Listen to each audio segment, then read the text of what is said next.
welcome to Libertarian Counterpoint. I am your host, James Just. With me today is Mr. Jason McPhee from the Knuckleheads of Liberty. Jason, tonight we're talking mostly about American unhappiness, or what causes unhappiness in general. So we'll kind of discuss that as we go along.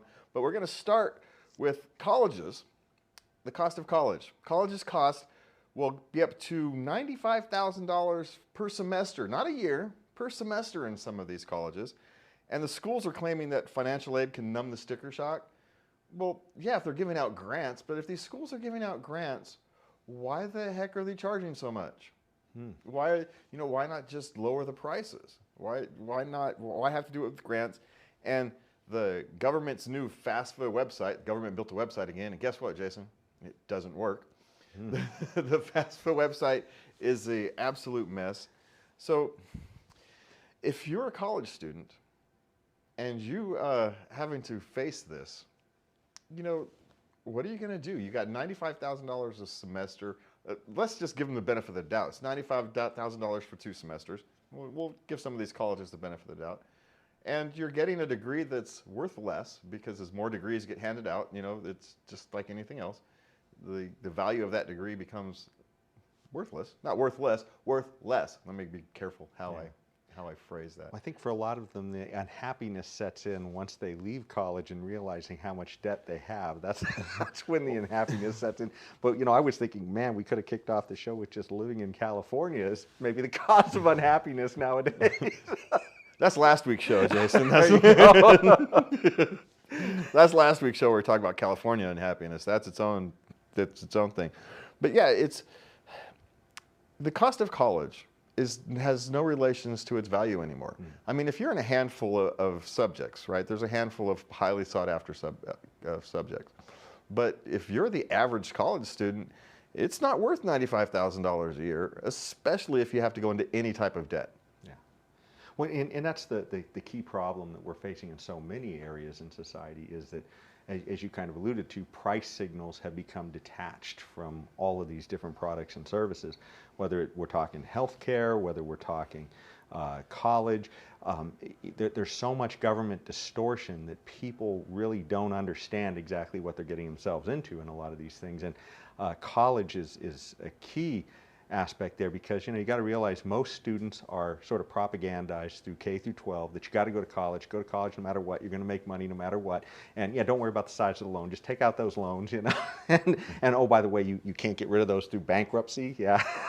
Well, because you owe it to the government, right? Yeah, that's the key. When the government took over the loans, they removed your ability to get out of those loans through bankruptcy, because the government is the greediest group of people you will ever meet. Just go throughout history, and who is the greediest group of people? It's the government, whether it's the king, whether it's the local lord, or whether it's your president, prime minister, or whatever. Those are the greediest groups of people. Yeah. And it's been that way throughout history.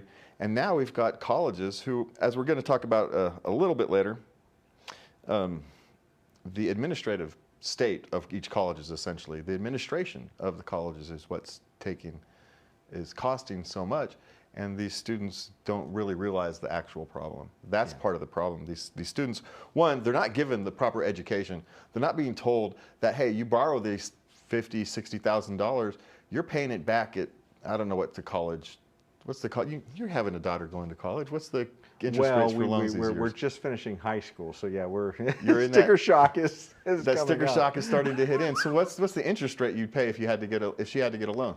Well, we haven't quite broached that yet. We're still working on exactly what the plans are getting out, and we're thinking about community college too, just because that would help to offset a lot of the other costs and staying local. But that was one of the better values, at least from my experiences. I wound up going through the local community college system before I transferred over, and it's funny. It's one of the kind of dirty little secrets is that the education is actually better at the community college a lot of times than it is at the university. Most university professors are there to do research, and they're really not that interested in teaching. They've got to publish, and that's, they're really there for other reasons than teaching. But in the community college, a lot of times class size is around 30 or less, and you have much better access to your teachers. a lot of times students and teachers wind up getting to know each other on a first name basis there, whereas, when you're sitting in a hall with 300 students or 200 students at a university, it's a, much more cold experience. Well, I had the community college. I had 2 classes at community college, and that's the one thing I did notice is that my teachers, the 2 teachers I had, they only taught 1 class. Each one of them only taught 1 class, so they knew their class. They had jobs outside of the university, and then I went to online school. I went to Western Governors University for management and marketing, which I found out I'm actually terrible at marketing. I'm good, have good instincts. I just dislike the corporate marketing that they were teaching you. I just couldn't stand. I could not stand it. Well, the biggest problem with the universities nowadays, and Milton Friedman had a pretty good idea that he put out there on this, and he said that you really have to tie the fate of the college to the fate of the student, and that'll fix a lot more of this. So he talked about maybe some kind of a strategy where you'd essentially go to school and they would pay for it, but then they'd get a cut out of your income for the rest of your life. But then they're tied to your performance. So they're not going to teach you classes that are worthless. They're going to teach you only classes that they think that have some kind of market return, which is one of the problems we're seeing now. So many students are going there for reasons other than education, but once the college starts getting tied to the outcome of the student, they're going to suddenly start becoming a lot more efficient. Well, maybe the colleges should be responsible for some of these student loans instead of the government. There's some of that. Or just let the loans be market-based purely and keep the government out of it. And then suddenly it becomes like a business venture, and you'll go to the bank and you'll say, hey, I really want to study this field and I need this much money. And they're going to look at it and they say, You've got D's in school. No. Yeah. You want to get a plumbing truck? Or maybe underwater basket weaving really isn't likely to be able to pay back that loan. Yeah. Oh, yeah. I'll pay for your class in advanced chemistry, but I'm not paying for your basket weaving class, right? Yeah, these are the kind of things that a loan officer would make a decision. And that's the great thing about the market is maybe there's some rare cases where a basket weaving class might work, but the market will figure that out through competition. Some guy who's sitting at the top, like, Biden or somebody else making the choices, that's likely to lead us into a deep, deep hole, which is where we're at right now. Yes, we're going to move on to our second topic, and it's actually quite related. Gen Z is they're not sure if higher education is worth it. They're looking at these numbers that we're just and this reality. We're looking at the numbers and then the reality of the value of that degree, and they're going, I can learn what I need to learn on YouTube. I can learn what I need to learn through a mentorship or through going out and actually just doing things. And that's more valuable than wasting my 4 years in college and coming out with debt. And so they're starting to make this decision, this actually economic decision that says, no, it's not worth it right now. Until the prices come down or until the value of the degree comes up, we're not going to go down this path. We're not going to make the same mistakes that the people 5 years ago were making and coming out of school with $100,000, $200,000 in debt and no way to pay it off. Sure, and this is one of the other interesting things about the market's influence right now that we're starting to see too is you're starting to get CEOs like people like Elon Musk and others who are fairly prominent and have a large voice, and they're saying, hey, we're really not sure that these degrees are really adding value. And so we're not really sure that we're going to really use these to filter people as they apply for our company, because we're thinking maybe that's not a great indicator of what a great asset you're going to be when you come here. Well, especially when you're talking about like computer programming, because realistically, the best computer programmers are ones who teach themselves. Because what happens in school is they teach you what not to do. Mm-hmm. And so instead of thinking outside the box, instead of doing something unique and creative, you just do what you were told, this is how you do it. And it's those who teach themselves, those who don't know that you're not supposed to be able to do this, that you shouldn't do it this way, who try it and then succeed. Yeah.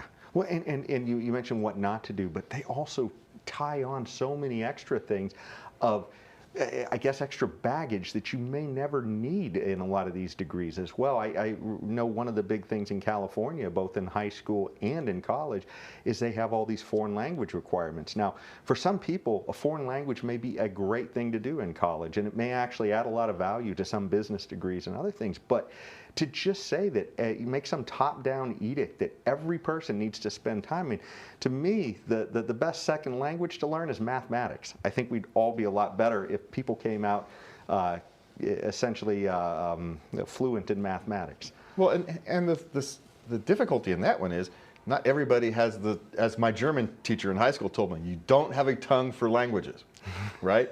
I could read German, but I could not speak it to save my life. And she said, you don't have a tongue for languages. And not everybody has that, right? Some people can speak 7, 8 languages and they pick them up quickly. There's others, like me, who simply cannot pick up a foreign language to save my life, right? I guess if I was immersed in it and you had to literally save your life, you would eventually learn. Oh my God, but it would be embarrassing for the first 2 years. It would be awful. Well, did your German teacher admonish you in something that sounded like some World War II accent? You know, no, she was very kind. She was very kind. She actually let me be her TA assistant for the second half of my second year of German 1. Because I was that big. Yeah, I was that bad. So not all of us can speak a foreign language. You know, I know that there's a university that's starting in Texas or somewhere like that. It's a whole bunch of more classical liberal types are trying to get this together. And one of the things they're talking about to bring costs down as well is getting rid of some of this fluff and turning a lot of these 4-year degrees into 3-year degrees. And that would actually do wonders for kids and the debt that they come out of school with. All right, at the risk of throwing the control room into confusion, I'm skipping from the fields for a second. We're going to go. West Virginia University is a description. We're talking about education. So West Virginia University, they have laid off 32 educational staff. I think it was 32. They're laying off educational staff. They're cutting educational programs, and a bunch of students are upset. Now they're laying off, what was it, humanities. There is a graphic for this. I was hoping they would put it up for me, but I'll see if I can do it by memory. I'll see if I can remember it. But just project for us. Yeah. They can see it up there. If you can see it, can you read that for me, Jason? Can you see that bottom half? I'm sorry. I'd have to get my glasses. No. All right. So we're just going to have to go through it. So they're laying off staff. They're cutting humanities classes. You know, the not hard science classes. They're closing some of those, and of course, the people who take those classes are upset. But the question is, why are they cutting classes and not the administration? And there is an answer to that, but let's see what you've got. You know, is cutting academic classes, even if they're the less popular ones or the less scientifically rigorous ones, are those the classes to cut when you're talking about trying to balance budgets for a university, for a relatively small university? Well, I know, I didn't quite read all of the article, but I did see something about them saying, oddly, some of these classes that, you know, would have been the usual suspects for not having a return, some of them actually, they claim were doing fairly well. So I don't know, but this is the beauty of letting markets figure this stuff out and getting the government out of it. A lot of this stuff will just work its way out. Well, you know, the reason that the administrative side of these universities have grown is actually government mandates, whether it's Title IX, Title VII, pick your educational mandate. They have to have, you know, processes in place to deal with all these political preferences that the political class wants to impose on colleges. And so that requires staff, and that requires people to take care of those staff, right? Staff to manage the staff. And so when you ask, why has the administrative state of colleges grown? It's just like everything else. As bureaucracy grows, it forces the bureaucracy of the regulated industries to grow with it, because you have to comply. And so those compliance comes with costs. And in this case, the cost is actually in educational programs. Yeah, and I imagine too, a lot of these different rules also, I guess, deter startup colleges as well, just like we see in the rest of the market. You know, if you get some big car company or somebody else, and then some little guy wants to start, like in the movie Tucker, I guess is a good example of that. You know, where this guy decided he wanted to build a car, and boy, I tell you, they threw every roadblock in his way, including politicians. Yeah, it takes someone like Elon Musk to start a college now. Someone who's one of the richest people in the world, they can start a college. But if you and I wanted to start a college with one class in a rented room someplace, it'd be very difficult for us to even do that. All right, so now Mr. Richard Fields was talking about countries that trade with each other are less likely to fight with each other as kind of the grand scheme of this. So let's see what Richard Fields has to say this week. Hi, this is Richard Fields with reports from the fields. Tariffs are a tax. They are almost always paid by consumers in the country levying the tariffs. 6 years ago, then President Trump enacted tariffs on the import of Chinese goods. President Biden has kept them in place and even extended them. American consumers are paying for them in higher prices on goods, either higher prices on the same goods produced in America at higher cost, or higher cost due to the tariff itself and extra transportation costs of goods shipped from China to Mexico and then overland to the United States. Oh, yeah, you probably did not know that trade between China and Mexico has gone up 60% since the Trump tariffs. You didn't think there was a sudden 60% increase in Mexico demand for iPhones, did you? Who benefits? Well, supposedly workers making the now more expensive Chinese goods domestically. But that's not how it worked out. A 2021 study by the US-China Business Council found that the real result was the loss of 245,000 American jobs. Theoretically, US manufacturers protected from Chinese competition would benefit. The actual result is that with a protected market, they just get fatter and lazier. That makes them uncompetitive in the export market. Ask US Steel, the former juggernaut which tried in desperation to sell itself to Nippon Steel, a Japanese company. Tariffs also have the inevitable consequence of inviting retaliation. China imports a lot of soybeans from the US. It's nearly as easy to import them from Brazil or Argentina. Instead of buying airplanes from Boeing, they can buy them from Airbus or Embraer, with the added bonus that the doors probably won't fall off. Another less immediate drawback to tariffs is increased hostility between nations, which can lead to war. You may remember that when trade between China and the United States was burgeoning and growing every year, there was little talk on the part of China of forcibly annexing Taiwan. Post-tariffs, there is. When your largest trading partner becomes your third largest trading partner in a matter of a few short years, there is less incentive for efforts to emphasize peace in foreign policy and more incentive to be aggressive. Because what is there to lose?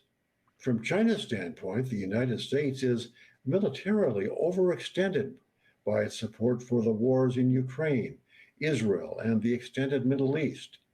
They may think that now is the time to strike, to bring Taiwan back into the fold. The geopolitical lesson is that countries that trade with each other are less likely to fight with each other.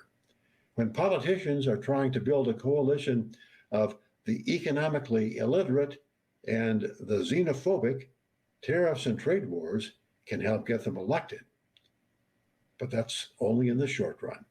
I'm Richard Fields, and that's this week's Report from the Fields. See you again next week. Thank you, Richard. You know, as we get back and we talk about why Americans and why we're all so unhappy these days, you know, Richard brought up a good point. Those that trade with each other don't fight with each other. You have less motivation to fight with somebody when your mutual benefit, when it mutually benefits both of you. Man, that is a terrible way to phrase that. When a mutually beneficial arrangement can be made where you can both benefit instead of fighting with each other, or in this particular, you know, as we're talking about the cost of colleges and American unhappiness, you know, we've got $34 trillion in debt, ever-growing government, credit card debt is up, college debt is up, housing costs are through the roof, and we're asking ourselves why Americans are unhappy. It's, you know, it's a pretty self-explanatory question if you ask me. Well, just wait until they understand what $34 trillion in debt means to the average taxpayer. You can actually go up to debtclock.org. You should check that out in the audience. And they actually have a running clock that keeps track of that. And if they attributed that to just everybody in the population, it's like over $100,000 in debt per person. And when you only figure in just taxpayers, it's like around $200,000. So I mean, we're talking like fantasy land levels of debt as far as ever getting paid back, which means we're in for some hurt at some point. Which is why they needed inflation, right? So they can pay back some of that old debt with deflated dollars. Yeah. And so that's the whole kind of point of the monetary policy, is that they're trying to pay off old debt, with dollars that are worth less. But the problem is that we now have to go off and buy bananas with dollars that are worth less. A lot of people are complaining about how these, corporations are having record profits, but it's not the same.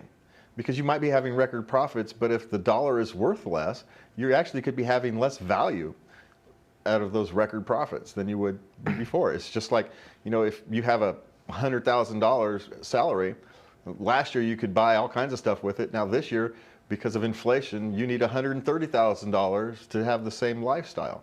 And that same thing works with these businesses that are getting record profits. They're not necessarily record profits, or sometimes these profits are just made just because they've moved money around, they've took advantage of a short-term financial investment, and these profits will evade next year. A tax loss one year, and then making it seem bigger a different year. I mean, you get back to the point where, just like with colleges, when you let the government control the money supply and play with it, pretty much when you let the government control anything, it leads to a lot of unhappiness in the future, but people don't see that in the short term. It's one of those long-term effects usually. And it's very difficult to get people to focus on that long-term effect, because it's not so evident, right? It's one of those things that's kind of a hidden, those hidden market forces, but they're not hidden. You just have to be trained to look for them. And so we're talking about training to look for things. The FBI, we've seen this. The FBI went to a person's house the other day, and we're finding out this is happening more and more often than any of us would like to believe. They went to someone's house because of what they posted on social media. They didn't post a threat. They didn't post anything. They simply complained about the current president. And so the FBI agent says he hassles people every day, all day, over their Facebook posts, over their social media posts. And the most disturbing thing, as we talked about just before, Jason, I'm going to steal your thunder, is that when she asked for their ID, they would refuse to show it, claiming that they'd already shown it. But even if they already had, why couldn't she look at it again? Yeah, it was when she happened to be using her camera to record the conversation was when they weren't forthcoming with their IDs, which is really alarming when you're sitting there. But again, this smacks almost of like China social credit scores or something else, where the government is literally paying attention to what you're doing in private social media, essentially the public square, and they're essentially coming and hassling you, saying, well, why are you unhappy? Why you need to be more happy about our current president. Yeah, you need to be more happy about the current state of our government affairs and what we're doing. And it's just, that's kind of the scary thing for those of us in the civil liberties movement, right? This is actually far scarier than it appears, because, all right, well, they're just bothering you. But no, having the FBI show up at your house, it's like having the IRS show up at your house. Even if you've done nothing wrong, it's a traumatic event. Yeah. Well, and it's kind of telling too, because RFK Jr. was recently on an interview in CNN, and he was asked, or he was talking with the host, and the question came up about Trump being an existential threat, because according to CNN, Colt News Network, and MSDNC, Trump is always an existential threat according to them. But RFK actually gave an interesting answer. He said, actually, in his perspective, he could make an argument, he said, that Biden is a bigger threat. And the reason, he said, is because we've never seen a government essentially using, weaponizing, we've never seen a president who's weaponizing the government to silence people.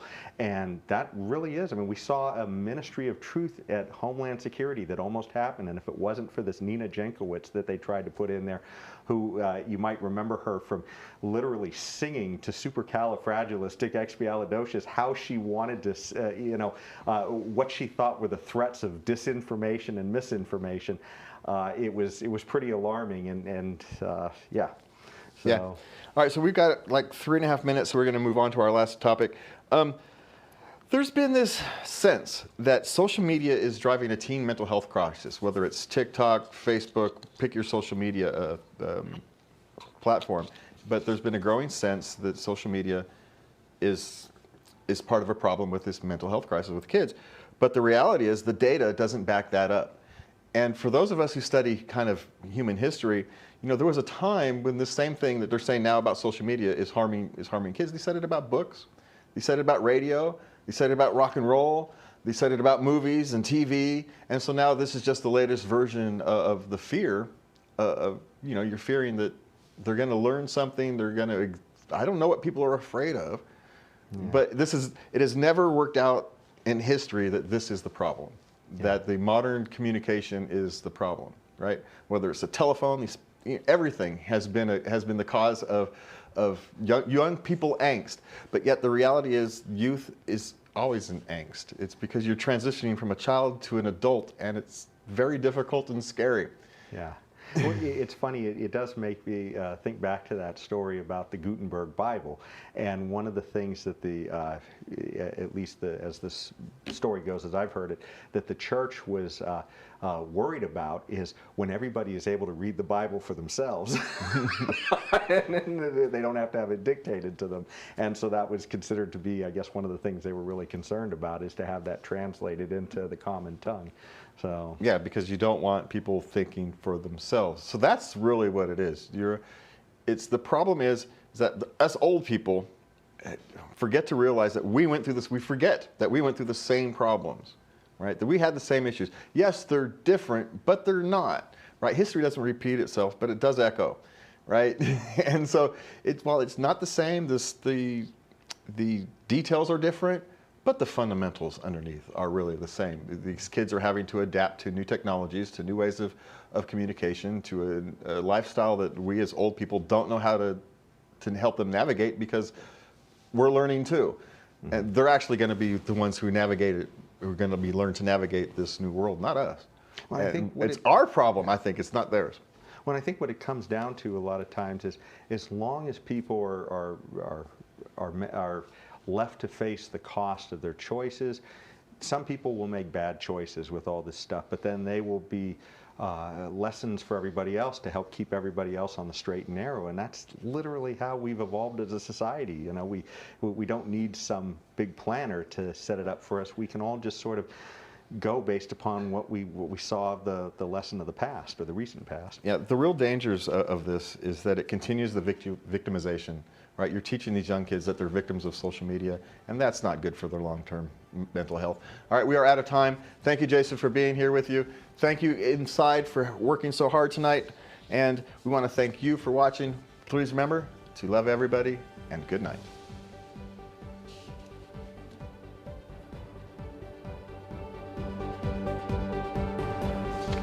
We left on a very unhappy note.